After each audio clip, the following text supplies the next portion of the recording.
Hello दोस्तों, मैं सुप्रिया आप सभी को Supriya education hub YouTube channel पे स्वागत करती हूँ। आज के वीडियो में क्या होगा, देखिए आज से हम लोग MIL हिंदी 100 मार्क्स आप लोगों को पढ़ा रही हूँ। ओके, तो मेरे दिमाग में क्या ख्याल आया, मैं जैसा कि क्वेश्चन बैंक सॉल्व करवा रही हूँ तो मैं सोची हिंदी 100 मार्क्स का करवा देती हूँ। क्यों ये सोची, क्योंकि ये साइंस, कॉमर्स और आर्ट्स तीनों के लिए हिंदी 100 मार्क्स जिनका भी है, तीनों के लिए ये वीडियो बहुत यूजफुल होने वाला है। तो ऐसा वीडियो बनाया जाए ताकि मैक्सिमम स्टूडेंट का फ़ायदा मिल सके। ओके, आप लोग समझ सकते हैं कैसा वीडियो बनाना जाए जिससे मैक्सिमम स्टूडेंट फ़ायदा उठा सके। तो आज से हम लोग MIL हिंदी 100 मार्क्स का क्वेश्चन बैंक सॉल्व करेंगे। और आप लोग जो मेरे चैनल पे सब्सक्राइबर हो, आप लोग इस चैनल के बारे में उसी वजह से जान पाए, हिंदी 100 मार्क्स की वजह से ही, क्योंकि मेरा जो वायरल हुआ था वीडियो वो हिंदी 100 मार्क्स का ही था। तो देखिए सबसे पहला नंबर क्वेश्चन क्या है। ऐसे तो ये सभी लिटरेचर है, आप लोगों को पता ही होगा, लेकिन फिर भी अगर आप लोग को इसका आंसर नहीं पता है, देखिए पहला आप लोग का है मधुआ अथवा वसंत आ गया अथवा मंदिर और राजभवन।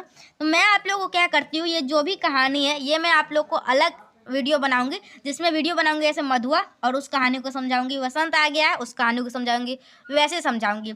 आज के वीडियो में ये सभी हम लोग छोड़ देते हैं, नोवेल वगैरह बाद में पढ़ेंगे। हम लोग क्वेश्चन नंबर 4 से सॉल्व करेंगे। ओके, क्वेश्चन नंबर 4 से सॉल्व करेंगे। देखिए क्या है, निम्नलिखित अवतरणों में से किन्हीं दो के अर्थ स्पष्ट कीजिए।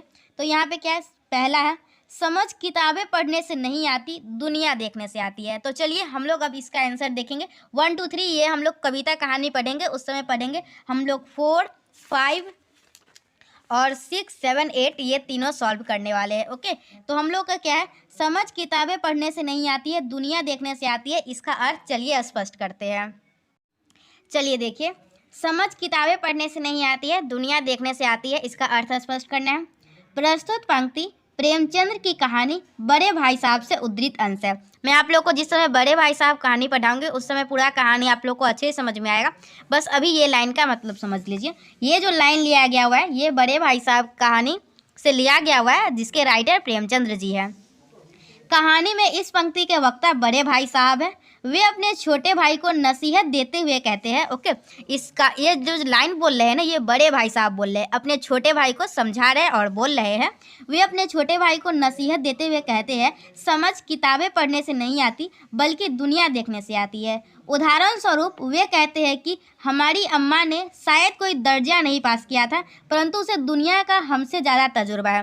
कहने का क्या मतलब है, देखिए उनकी अम्मा जो है वो पढ़ी लिखी नहीं है, मतलब ज़्यादा पढ़ी हुई नहीं है, लेकिन फिर भी जो उनकी समझ है वो दोनों बच्चों से, मतलब दो भाई है और बड़े भाई साहब जो है वो छोटे भाई को समझा रहे, वो बता रहे कि जो उनकी अम्मा है उनका तजुर्बा जो है वो उनसे ज़्यादा है। क्यों? क्योंकि वो दुनिया देखी हुई है। ओके, वो किताब तो नहीं पढ़ी हुई है, उनके पास कोई डिग्री तो नहीं है, लेकिन हाँ वो दुनिया देखी हुई है, इसलिए समझ उनके पास ज़्यादा है। तो यही उदाहरण स्वरूप ये कहते हैं कि मतलब कि ये लाइन अपने भाई को बोलते हैं और एक एग्जाम्पल देते हैं जिसमें कहते हैं, हमारी अम्मा ने शायद कोई दर्जा नहीं पास किया था, परंतु उसे दुनिया का हमसे ज़्यादा तजुर्बा है। प्रेमचंद्र की प्रस्तुत पंक्ति में आदर्श और यथार्थ का उचित समन्वय हुआ है। तो चलिए इस तरीके से हम लोग क्वेश्चन नंबर 4 का ऑप्शन नंबर क को सॉल्व कर लिए हुए। समझ किताबें पढ़ने से नहीं आती है, दुनिया देखने से आती है, ये लाइन जो है ये कहाँ से लिया गया है, बड़े भाई साहब के कहानी जिसके राइटर प्रेमचंद्र जी है उस कहानी से लिया गया हुआ है। वो अपने छोटे भाई को समझा रहे हैं और बता रहे हैं, समझ किताब पढ़ने से नहीं आता है, लेकिन किताब पढ़ने से नहीं दुनिया देखने से आती है। और एग्जाम्पल में बता रहे हैं जैसे कि उनकी अम्मा है, उनको उनसे ज़्यादा तजुर्बा है, भले ही उनके पास कोई डिग्री नहीं हो फिर भी। चलिए अथवा में क्या दिया हुआ है, चलिए 4 का आप लोग समझ में आ गया। अगर आप लोग को अभी मेरा जो बात सुने हैं, अगर आप लोग याद नहीं भी कीजिएगा फिर भी आप लोग को याद रहेगा आखिर बात क्या हुआ था इस कहानी में। वीडियो बनाने का बस इतना ही उद्देश्य है, आप लोग को दोबारा पढ़ने का जरूरत ना पड़े। अथवा में है क्या, अपरिग्रह का आशय इतना ही है कि अधिकार के मत में मत भूलो, समृद्धि सुयश और सम्मान के बीच भी विराग ही तुम्हारे सबसे बड़ी शोभा है। तो चलिए अब हम लोग इसका अर्थ स्पष्ट करेंगे। चलिए देखिए, अपरिग्रह का आशय इतना ही है कि अधिकार के मद में मत भूलो, समृद्धि सुयश और सम्मान के बीच भी विराग ही तुम्हारे सबसे बड़ी शोभा है। तो उद्धृत पंक्तियां रामधारी सी दिनकर लिखित निबंध मंदिर और राजभवन से आई है। ये जो लाइन लिया गया हुआ है ये मंदिर और राजभवन से लिया गया हुआ है, और मंदिर और राजभवन के राइटर कौन है, रामधारी सी दिनकर। तो मतलब ये पंक्ति रामधारी सी दिनकर लिखित निबंध मंदिर और राजभवन से आई है। देखिए कोई भी अर्थ स्पष्ट करने के लिए आता है तो सबसे पहले बताना है आप लोग को ये किनके द्वारा लिखी गई है और ये किस कविता से लिया गया हुआ है। उदित पंक्तियां रामधारी सिंह दिनकर लिखित निबंध मंदिर और राजभवन से आई है, जिसमें निबंधकार ने अपरिग्रह का भावार्थ प्रकाशन किया है। इन पंक्तियों में निबंधकार ने अपरिग्रह का अर्थ निरूपण करते हुए कहा कि हमें अधिकार के घमंड में चूर नहीं होना चाहिए। ओके, मतलब अधिकार के घमंड में चूर नहीं होना चाहिए। संपत्ति, शक्ति और पराक्रम से युक्त होने पर भी हमें अहंकार शून्य होना चाहिए। वैभव संपन्न एवं शक्तिशाली होते हुए भी हमें अपने वैभव और शक्ति के प्रति विराग भाव रखना चाहिए अथवा अपनी समृद्धि और सुयश से आसक्त नहीं होना चाहिए। मतलब इसमें बस इतना ही कहा गया है, जो ये आप लोगों को अपरिग्रह के बारे में बताया गया हुआ है। हम लोग को कुछ भी हो जाए, कितना भी शक्ति क्यों ना आ जाए, कितना भी धन क्यों ना आ जाए, कुछ भी हो जाए, हम लोगों को घमंड नहीं करना है। बस ये लाइन से इतना ही बताया गया हुआ है। चलिए एक बार और अच्छे से पढ़ लीजिए ताकि आप लोगों को हमेशा एक के लिए याद रहेगा। इन पंक्तियों में निबंधकार ने अपरिग्रह का अर्थ निरूपण करते हुए कहा कि हमें अधिकार के घमंड में चूर नहीं होना चाहिए। संपत्ति, शक्ति और पराक्रम से युक्त होने पर भी हमें अहंकार शून्य होना चाहिए। भगवान हमें कुछ भी कितना भी क्यों न दे दे, लेकिन हमें अहंकार नहीं करनी चाहिए। वैभव, संपन्न एवं शक्तिशाली होते हुए भी हमें अपने वैभव और शक्ति के प्रति विराग भाव रखना चाहिए। अपनी समृद्धि और सुयश में आसक्त नहीं होना चाहिए। ओके, तो इस तरीके से हम लोग क्वेश्चन नंबर 4 का क भी कर लिए, इसका अथवा भी कर लिए। अब हम लोग समझेंगे सरकार मौज बहार की एक घड़ी एक लंबे दुखपूर्ण जीवन से अच्छी है, उसकी खुमारी में रूखे दिन काट लिए जा सकते हैं। तो चलिए अब हम लोग ये वाला समझेंगे, इसका क्या अर्थ है। ओके, देखिए क्या हम लोग का कहानी। अब हम लोग का तीसरा क्या है, सरकार मौज बहार की एक घड़ी एक लंबे दुखपूर्ण जीवन से अच्छी है। कहने का क्या मतलब है, एक सेकेंड के लिए जो खुशी मिलता है ना, वो है ना बहुत अच्छा है कंपेयर टू लंबा मतलब पूरे जीवन में दुख से भरा रहना है। चलिए कहानी के माध्यम से समझते हैं। प्रस्तुत पंक्ति जयशंकर प्रसाद जी की कहानी मधुआ से उद्धृत अंश है। ये जो लाइन लिया गया हुआ है ना, ये मधुआ कहानी जो है ना, उसके राइटर जो जयशंकर प्रसाद जी है, जयशंकर प्रसाद जी द्वारा लिखा गया हुआ है, मधुआ कहानी से लिया गया है। हम लोग जिस समय मधुआ कहानी समझेंगे उस पर पूरा समझेंगे ये कहानी में बेसिकली होता क्या है। ओके, उसके बाद क्या है, शराबी कहानियाँ सुनाकर ठाकुर का मनोविनोद का किया करता था। बदले में उसे शराब पीने के लिए रुपया मिलता था। एक बार ठाकुर को बड़ा आश्चर्य लगा जब शराबी ने बताया कि वो पिछले 7 दिनों से नाम मात्र कुछ खाकर ही रहा है।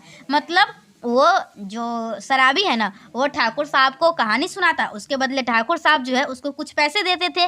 ओके, और वो अपने ठाकुर साहब को क्या बताया कि मैं पिछले 7 दिनों तो कुछ खाया नहीं हूँ। ओके, कुछ भी नहीं खाया हो, और आज उसे जो प्राप्त होगा उसे वो खूब छक्कर पिएगा, और उसको आज जो कहानी सुना रहा है तो उसके बदले में जो पैसा मिलेगा उसे वो खूब पिएगा। ओके, ठाकुर को बड़ा आश्चर्य लगता है और वह जानना चाहता है क्यों वह 7 दिनों तक पेट काटकर एक दिन पीने पर उतारू हो गया है। इस पर शराबी उत्तर देता है कि उसके अनुसार मौज बहार की एक अनुभूति के सहारे ही हम लोग लंबी दुखपूर्ण जिंदगी को काटने में समर्थ होते हैं। मतलब कहने का क्या मतलब है, जो वो शराब पीता है उससे उसको खुशी मिलती है, तो वो जो शराब पीता है उसको खुशी मिलती है कुछ थोड़ी देर के लिए। ओके, ज़्यादा देर के लिए नहीं, कुछ थोड़ी देर के लिए, वही खुशी से वो पूरी ज़िंदगी काट लेता है। ओके, उसके अनुसार मौज बहार की एक अनुभूति के सहारे ही हम लोग लंबी दुखपूर्ण जिंदगी को काटने में समर्थ होते हैं। वास्तव में यह एक मनोवैज्ञानिक सत्य है जिसे केवल अभावग्रस्त व्यक्ति ही समझ सकता है। ओके, यह एक, तो इस प्रकार से हम लोग इसको भी समझ लिए हैं। अब हम लोगों का क्या हो गया, देखिए इस तरीके से हम लोग 4 का क, ये समझ किताबें पढ़ने से नहीं आती, दुनिया देखने से आती है। ये भी आप लोग को समझ में आ गया। ये किस लेसन से लिया गया हुआ है, बड़े भाई साहब कहानी से लिया गया था, जिसके राइटर प्रेमचंद्र जी है। अपरिग्रह का आज से इतना ही है कि, तो ये किस लेसन से लिया गया हुआ है, आप में से किसी को याद है या नहीं? मंदिर और राजभवन से लिया गया हुआ है। ओके, राइटर कौन है मंदिर और राजभवन के, ये आप लोग को कमेंट सेक्शन में बताना है। आई थिंक रामधारी सिंह दिनकर है, लेकिन फिर भी कौन है राइटर आप लोग कमेंट सेक्शन में बताइएगा। मंदिर और राजभवन के राइटर रामधारी सिंह दिनकर ही होना चाहिए। चलिए तीसरा क्या है, सरकार मौज बहार की एक घड़ी एक लंबे दुखपूर्ण जीवन से अच्छी है, उसकी खुमारी में रूखे दिन काट लिए जा सकते हैं। मतलब ये हम लोगों का मधुआ चैप्टर से लिया गया है, जिसके राइटर है जयशंकर प्रसाद जी। इस प्रकार से हम लोग क्वेश्चन नंबर 4 का क, उसका अथवा और उसका अथवा 4 नंबर हम लोग पूरे कंप्लीट कर चुके हैं। नेक्स्ट वीडियो में हम लोग 4 का ख देखेंगे। देखकर कोई नहीं देखा मुझे उस दृष्टि को, मतलब ये हम लोग 4 का ख का ये तीनों हम लोग नेक्स्ट वीडियो में देखेंगे।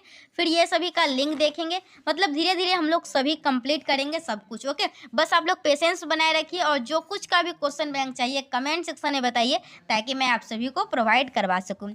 ठीक है, मिलते हैं नेक्स्ट वीडियो में, तब तक के लिए bye. Thanks for watching my video and thanks for coming Supriya education hub.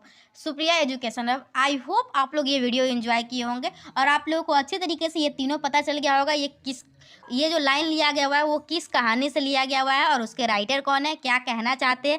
ये तीनों आप लोग फिर से एक बार अगर पता चल गया, याद है तो अच्छी बात है, दोबारा भी वीडियो देख सकते हैं। यूट्यूब पे वीडियो हमेशा के लिए पड़ा रहेगा, मैं डिलीट नहीं करूँगी। ठीक है, मिलते हैं नेक्स्ट वीडियो में, तब तक के लिए बाय।